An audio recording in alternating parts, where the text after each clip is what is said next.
López fue un buen gobernante y es evidencias de que fue pésimo. Según López, todos los gobernantes son bandidos e ineptos, excepto él y sus achichincles. Pero él ya gobernó, ni más ni menos que la capital del país, y lo hizo mal. Aquí están 10 evidencias que quitan todo sustento a su ofrecimiento de que él puede gobernar mejor al país. Primera. El peor desempeño económico. Entre 2001 y 2005, que fueron los años en que López gobernó la capital del país, la economía de México creció 9.3% en términos reales. Pero 21 entidades federativas crecieron más que el promedio nacional. 10 entidades federativas crecieron menos que el promedio nacional, pero crecieron. Pero hubo una sola que no creció, el Distrito Federal. López, como gobernante de la capital del país, poco o nada hizo por favorecer el crecimiento económico. Si López fuera presidente, la economía nacional, en el mejor de los casos, no crecería, y, por consiguiente, aumentaría la pobreza. Segunda. Hizo crecer el desempleo en el DF más de lo que aumentó en el país. Entre 2000 y 2005 la tasa de desempleo aumentó en un 38% en el país en su conjunto. Pero en el Distrito Federal, bajo el gobierno de López, el desempleo creció casi al doble. Y es que a López nunca le ha interesado favorecer la creación de riqueza y la creación de empleos. Tercera. Obstáculos a la generación de riqueza.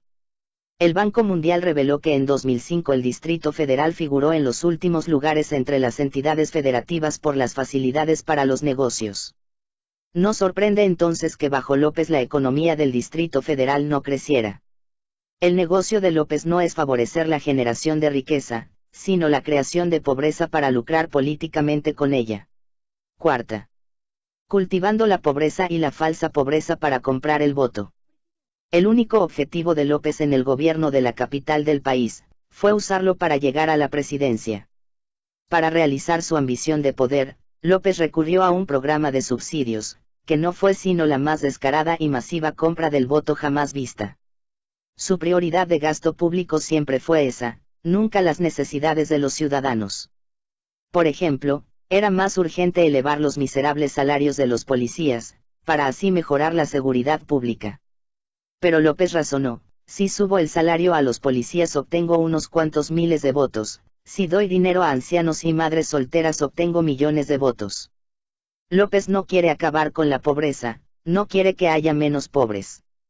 Por el contrario, quiere que haya los más pobres posibles, para mantenerlos dependientes de los subsidios y así obtener sus votos.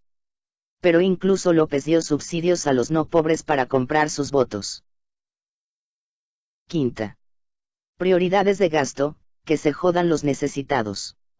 Un claro ejemplo del ruin cálculo político de López es que nada hizo por resolver el problema de la crónica y severa escasez de agua en Iztapalapa y otras delegaciones.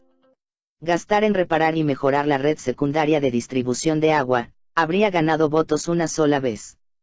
Pero medrar con las pipas para distribuir el líquido crea una dependencia permanente. Por eso, tras de 20 años de gobiernos izquierdistas, en la capital del país el problema del agua no solo se mantiene, sino que se ha agravado. Sexta. Fraude educativo a cambio de votos.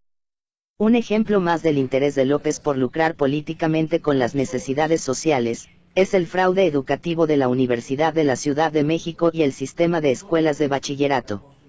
Según su principio de que el aprovechamiento académico no debe ser evaluado, en sus escuelas patito no hay exámenes de admisión ni para medir si los alumnos aprenden. Las escuelas preparatorias expiden certificados chatarra a egresados que son analfabetas funcionales. La universidad tiene el más bajo nivel de titulación, es la peor del país. Los maestros no enseñan, los alumnos no estudian ni aprenden, pero ambos reciben dinero y votan. Eso es lo que importa. Séptima. Valiente deshonestidad. La corrupción se mide tanto en los burócratas de alto nivel como en los de bajo nivel. En ambos casos López sale reprobado. No hizo nada para reducir la corrupción de unos ni de otros. Muy conocidos son los videos en los que se observa a sus principales operadores, René Bejarano y Carlos Simas recibiendo cuantiosos sobornos. Ahí están también los videos de su tesorero, Gustavo Ponce, gastando fortunas en Las Vegas. Asimismo, según el estudio periódico de Transparencia Mexicana, durante los años que López gobernó, el Distrito Federal fue la entidad federativa más corrupta del país. Octava. Con la inseguridad no pudo. En 2004 López recibió un reconocimiento patito, fue designado el supuesto segundo mejor alcalde del mundo. Pero ese mismo año más de 500,000 de capitalinos marcharon para demandarle seguridad pública. Nunca en la historia de la ciudad ni del país se había registrado una manifestación tan concurrida. Y no fue para felicitar a López por su reconocimiento patito. Novena. Premiando a políticos delincuentes. En noviembre de 2004 en la delegación Tláhuac, una turba secuestró y luego linchó a 3 policías federales. 2 de ellos murieron al ser quemados vivos, un tercero sobrevivió. López y su jefe de la policía, en aquel entonces Marcelo Ebrard, acordaron no rescatar a los policías y dejar que la turba cometiera sus crímenes. En respuesta el entonces presidente Vicente Fox destituyó a Ebrard, solo eso, cuando que debió meterlo a la cárcel. ¿Pero qué hizo López? López premió al asesino. Lo nombró secretario de Desarrollo Social, la principal oficina para la compra del voto. Después lo hizo su sucesor al frente del gobierno capitalino. Así es López. Décima. Despotismo político. López es un intolerante y autoritario como lo probó cuando gobernó. Basten 2 ejemplos.